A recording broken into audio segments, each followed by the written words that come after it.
Hello guys, welcome to my channel. আশা করি তোমরা সবাই ভালো আছো। এখানে কোনো আইডলকে ছোট করে দেখানো হচ্ছে না, ভিডিওটি শুধুমাত্র বিনোদনের জন্য। যদি আমার ভিডিওটি তোমাদের ভালো না লাগে প্লিজ স্কিপ দ্য ভিডিও। ধন্যবাদ। চলো গল্পটি শুরু করা যাক।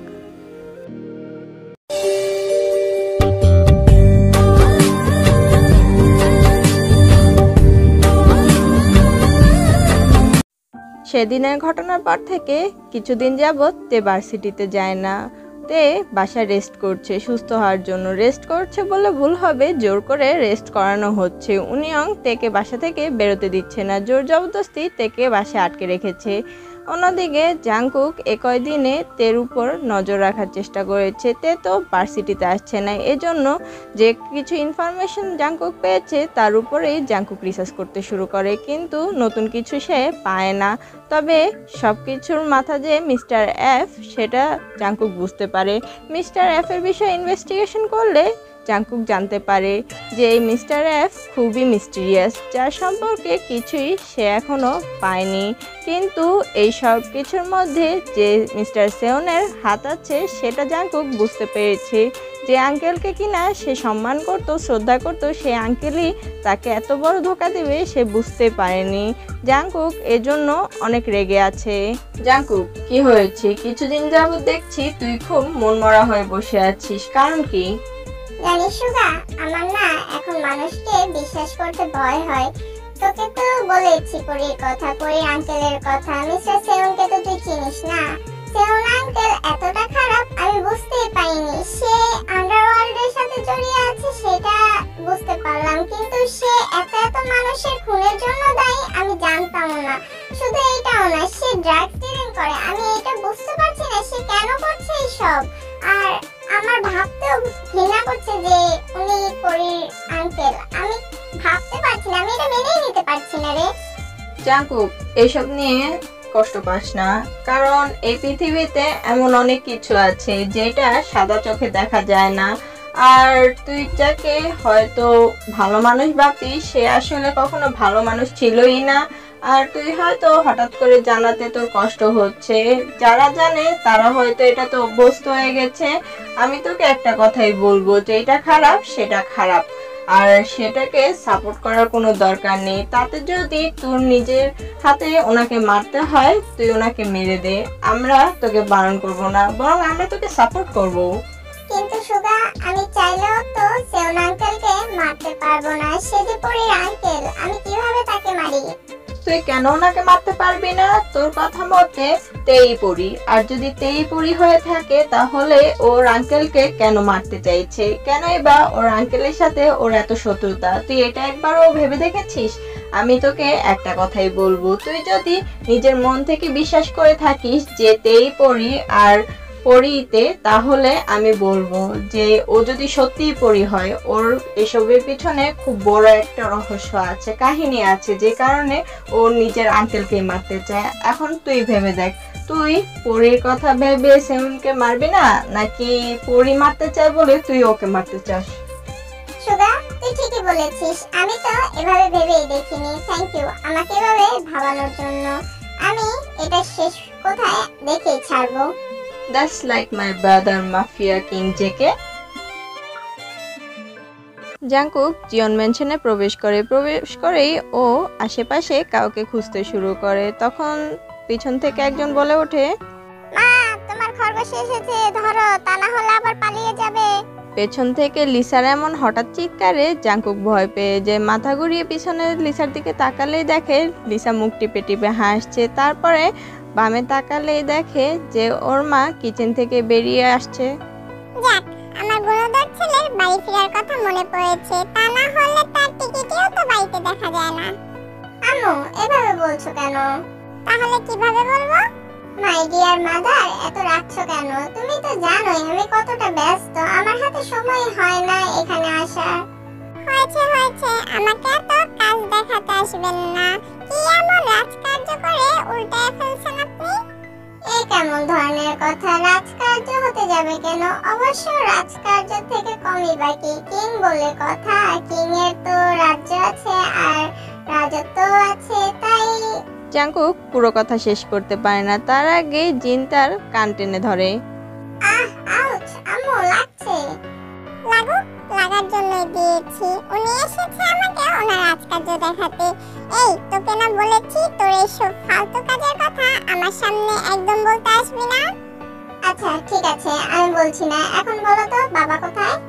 তোর বাবা সে তো উপরে স্টাডিতে কাজ করছে, তুই গিয়ে দেখা করে আয়। জিনের কথায় জাংকুক হ্যাঁ সূচক মাথা নাড়ায়। জিন আবার রান্নাঘরে ফিরে যায়। জাংকুক যেই না উপরের দিকে পা বাড়াতে যাবে তার আগেই লিসা তাকে টেনে ধরে বলে, এই ভাইয়া দাঁড়া, তোকে একটা কথা জিজ্ঞেস করার ছিল।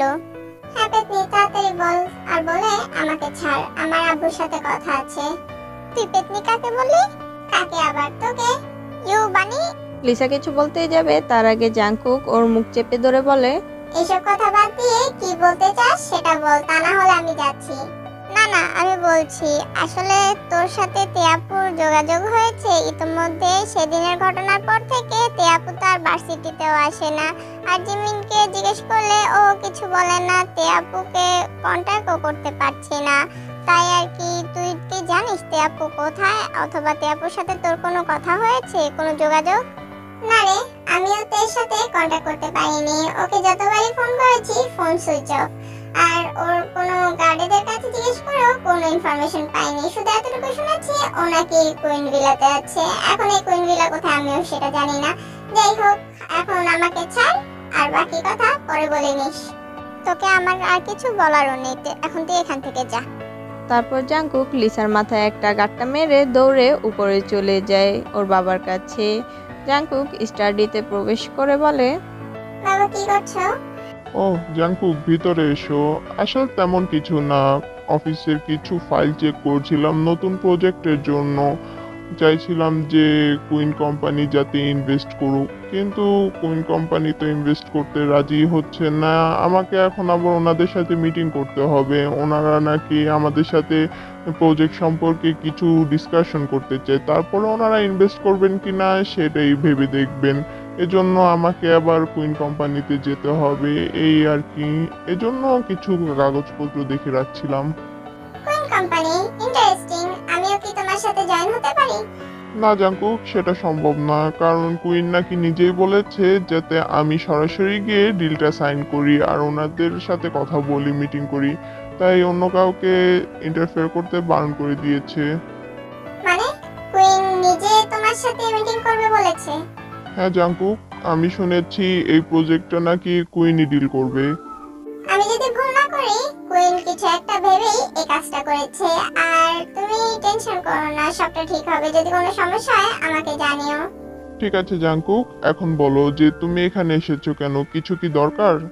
না, আমার কিছু দরকার নেই, কিন্তু আমি তোমাকে কিছু জানাতে এসেছি।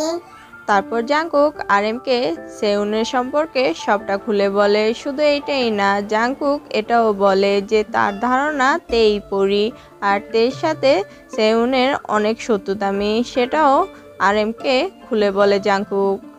তোমার কথা অনুযায়ী তেই যদি পরি হয় তাহলে ওর আঙ্কেলকে কেনই বা মারতে চাইবে, ও কেনই বা নিজের আঙ্কেলকে শত্রু মনে করবে? এখানে অন্য কোনো ঘটনা আছে জাংকুক, আমাদের সবটা খুঁটিয়ে ভাবতে হবে। আচ্ছা, আমি এটা পরে তোমার সাথে ডিসকাস করে নেব, এখন তুমি আসো। ঠিক আছে বাবা, আমি যদি আর কোনো ইনফরমেশন পাই সাথে সাথে তোমাকে জানাবো। এ বলে জাংকুক সেখান থেকে চলে যায় আর আরএমও নিজের কাজ করতে শুরু করে। তে বসে বসে নিজের ল্যাপটপে কাজ করছিল, তখন সেই সময় কেউ একজন দরজায় নক করে। কামিন। তে আপু, তুমি এখনো বসে বসে ল্যাপটপে কাজ করছো? তোমাকে কতবার বলেছি যে তোমার রেস্টের প্রয়োজন, তুমি একটু রেস্ট নাও না। প্রথমত আমার রুমে আসার জন্য তোর নক করার কোনো প্রয়োজন নেই, আর আমার রুমে তুই ছাড়া কেউই আসতে পারে না, তাহলে তুই শুধু শুধু দরজায় নক কিবা করিস কেন? আর দ্বিতীয়ত তুই তো জানিস আমার এইভাবে বসে থাকতে একদমই ভালো লাগে না, এই জন্য আমি ঘরে বসে কাজ করছিস সেটাও তোর ভালো লাগছে না। আমি এখন কি করব বলতো? তোমার কিছু করতে হবে না, তুমি এখন ল্যাপটপ রেখে রেস্ট নেবে, এটাই আমি জানি। আচ্ছা ঠিক আছে, আমি এখনই রেখে দিচ্ছি, এখন তুই যা। তারপর অনিয়ং রুম থেকে বেরিয়ে যায়। ঠিক সেই সময় তের ফোনে একটা কল আসে। হ্যাঁ ছোট আব্বু, বলো। বিমামনি, কালকে মিস্টার আরএম আসছে তার প্রজেক্টের জন্য তোমার সাথে মিটিং করতে আর ডিলটা সাইন করতে। তুমি কি শিওর যে তুমি ওনার সাথে দেখা করবে আর তুমি ওনার সামনে যাবে? হ্যাঁ হ্যাঁ ছোট আব্বু, আমি 100% শিওর আমি বাবার সামনে যাব। এছাড়া আর কোনো উপায় নেই। আমার ওদের থেকে এক পা এগিয়ে হাঁটতে হবে। ওদের সব চিন্তা ভাবনা ওদের থেকে আরো 2 কদম এগিয়ে আমার ভাবতে হবে। এছাড়া আর কোনো উপায় নেই। আমি যদি আমার কাছের মানুষকে বাঁচাতে চাই, আমার এতটুকু করতেই হবে। ঠিক আছে বিমামনি, তুমি যেমনটা চাও তেমনটাই হবে। আমি অল টাইম তোমাকে সাপোর্ট করব, আমি তোমার পাশে আছি। থ্যাংক ইউ ছোট আব্বু। আমাকে থ্যাংক ইউ বলতে হবে না। আর কালকে সময় মতো চলে এসো। কাল বিকাল 4টায় মিটিং, মনে থাকবে তো? হ্যাঁ ছোট আব্বু, মনে থাকবে। ঠিক আছে, তুমি রেস্ট নাও, এখন আমি ফোন রাখি। এই বলেই সুবিন সাথে সাথে ফোনটা রেখে দেয় আর তেও বিছানায় শরীরটা এলিয়ে দেয় আর ঘুমের রাজ্যে পাড়ি দেয়। তে তাড়াহুড়ো করে রুম থেকে বেরোতেই উনিয়ংয়ের মুখোমুখি হয়। আপু, তুমি এত তাড়াহুড়ো করে কোথায় যাচ্ছ? তোমাকে না বলেছি রেস্ট নিতে, তুমি এখন কোথায় যাচ্ছ? আমি ভার্সিটিতে যাচ্ছি। আমি যথেষ্ট পরিমাণে রেস্ট নিয়েছি, এখন আর রেস্ট নিতে পারবো না। এখন আমি ভার্সিটিতে যাচ্ছি, এটাই শেষ কথা। আমি আর কোনো কথা শুনতে চাই না। তে উনিয়ংকে আর কোনো কথা বলার সুযোগ না দিয়েই সোজাসুজি মেনশন থেকে বেরিয়ে যায়।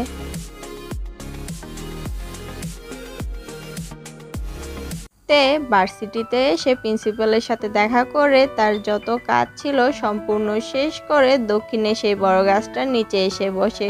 তের পাশে জিমিন, জেহো, পারওয়ায়েনও এসে বসে। তার কিছুক্ষণ পরে লিসা সেখানে আসে।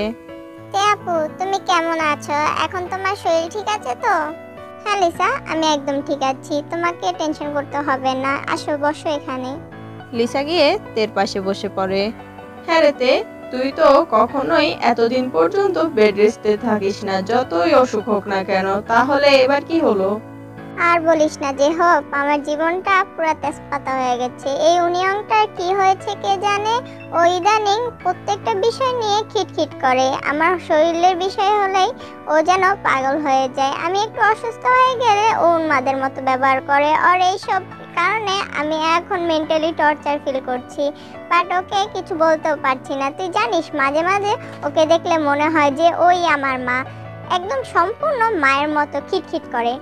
কি বলছিস কি? আমি তো জানতাম শুধু বড় আম্মুই তোর শরীরের বিষয় নিয়ে তোর সাথে খিটখিট করতে পারে। আর মাঝে মধ্যে জিমিনকে দেখেছি তোর সাথে জ্ঞান জ্ঞান করতে কোনো কিছু নিয়ে। এছাড়া এই ফার্স্ট টাইম শুনলাম যে কেউ তোর সাথে খিটখিট করছে, তাও আবার তোর হেলথ নিয়ে। যাক, ভালো লাগলো এটা শুনে। তোর ভালো লাগছে, কিন্তু আমার মোটেও ভালো লাগছে না। তুই জানিস ও সবসময় আমার খেয়াল রাখে, যেখানে আমার ওর খেয়াল রাখার কথা। ও আমার থেকে ছোট, কিন্তু ও সবসময় এমন আচরণ করে যে ও আমার থেকে বড়। আর এটা না, আরেকটা জিনিসও, ও এমন বিহেভ করে যেন ওই আমার মা। আমি জানি না কবে বা কিভাবে ও আমার মায়ের জায়গাটা নিয়ে নিয়েছে। ও আমাকে ওর মেয়ের মতো কেয়ার করে। এটা শুনলে হাস্যকর মনে হবে, কিন্তু এটাই সত্যি। বলে না যে ছোট মরিচের ঝাল বেশি, ওর অবস্থা হচ্ছে ঠিক সেই রকম। ওর কথাবার্তা শুনলে তুই বুঝতে পারবি না যে ও 16 বছরের একটা মেয়ে, অথচ ওর এত বড় বড় কথা তোর মাথার উপর দিয়ে যাবে। আমার তো মাঝে মধ্যে টর্চার মনে হয়। তবে আমি একটা কথাই বলবো তে আপু, যে উনিয়ং থাকাতেই তোমার সুবিধা হয়েছে। সে তোমার মায়ের অভাবটা তোমাকে বুঝতে দেয় না, এটাই বোধহয় ভালো হয়েছে। তুমি হয়তো উনিয়ংয়ের মধ্যে তোমার মাকে খুঁজে পাও, আর এজন্যই তুমি এতটা ওকে ভালোবাসো। আর এটা দেখে আমরা অনেক খুশি। সত্যি জিমিন, আমি জানি না, তবে এটাই সত্যি। আমি যখনই উনিয়ংয়ের কাছে থাকি আমার মনে হয় আমি আমার মার কাছে আছি। ও আমাকে ঠিক আমার মায়ের মতো করেই আমাকে ভালোবাসে, আমার যত্ন নেয়। আমি জানি না কেন, বাট এটা হয়। আমি চাইলেও অস্বীকার করতে পারবো না। আর আমি আমার মাকে খুব মিস করি। জিমিন বুঝতে পারে যে ও কথাটা ঠিক সময়ে ঠিক জায়গায় বলতে পারেনি। ওর এখন নিজেরই গিল ফিল হচ্ছে। অন্যদিকে লিসাও বুঝতে পারে যে জিমিনের বাবা মা আসলে তের বাবা মা না। তাই লিসা টপিক ঘোরানোর জন্য আর তের মন ভালো করার জন্য বলে, আপু, তোমার কাছে আমার একটা আবদার আছে। তুমি কিন্তু আমাকে প্রমিস করেছিলে যে তুমি আমার একটা উইশ পূরণ করবে, কিন্তু আমি বলেছিলাম তোমার কাছে আমি পরে চেয়ে নেব, যখন আমার মাথায় আসবে আমি তোমার কাছে কি চাই। এখন সেই সময়টা এসে পড়েছে, আমি তোমাকে সেই উইশটা করতে চাই। তুমি আমার উইশ পূরণ করবে তো? হ্যাঁ লিসা, বলো তোমার কি উইশ আছে। আমি তোমার সে একটা উইশ পূরণ করতে প্রস্তুত। প্রমিস করছো তো? পরে কিন্তু পিছু পা হতে পারবে না। ঠিক আছে, প্রমিস করলাম। আজকের গল্পটা এ পর্যন্তই। আশা করি তোমাদের ভালো লেগেছে। যদি ভালো লেগে থাকে আমার ভিডিওতে লাইক কমেন্ট শেয়ার করতে ভুলো না। আর পরবর্তী আপডেট পেতে আমার চ্যানেলটিকে সাবস্ক্রাইব করে রেখো। ধন্যবাদ। আইনি।